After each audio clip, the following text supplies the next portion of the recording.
కిరాక్ ఆర్పి లేపేస్తాం అంటే నన్ను లేపేస్తాం అని చెప్పేసి ఒక నోటు కూడా రిలీజ్ అయింది. ప్రభుత్వం వచ్చిన 6 నెలలకి కిరాక్ గాని చంపేస్తాం, ఒక భోగిమట్ట జుమ్. ఇది జరగకపోతే అదే 6 నెలల్లో 36 మంది సూసైడ్ నోట్ రాసి చనిపోతాం. ఇట్లా మగాడి తాలూకా.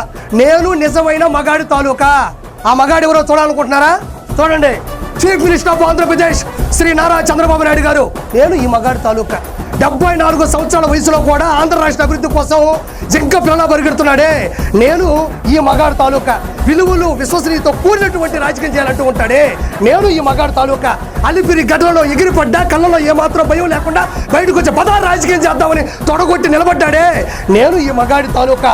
అసెంబ్లీలో 23 మంది శాసనసభ్యులు ఉండగా 22 మందిని సస్పెండ్ చేసిన ఒక్కడు అదరక బెదరక సూటిగా ప్రశ్నించి జగన్మోహన్ రెడ్డిని ఉచ్చబోయించాడే. నేను ఈ మగాడి తాలూకా. మొల్ల పొదల్లో చిక్కుకున్న ప్రాంతాన్ని సైబరాబాద్గా డెవలప్ చేసి కొన్ని కోట్ల మందికి జీవనాధారంగా నిలబడ్డాడే. నేను ఈ మగాడి తాలూకా. ఒక్క మాటలో చెప్పాలంటే నువ్వు చేసిన తప్పుల్ని సరిదిద్దుతూ నువ్వు చేసిన తప్పులు గుడ్డిలు కడుతున్నాడే. నేను ఈ మగాడి తాలూకా. నిజంగా నేను పార్టీ కోసం ప్రాణాలు ఇవ్వాలి అనుకుంటే మరో తోట చంద్రయ్య అవుతా. గుర్తుపెట్టుకో, నా పేరు ఆర్పి, నా పార్టీ టీడీపీ. జై ఎన్టీఆర్, జై సిబిఎన్, జై నారా లోకేష్.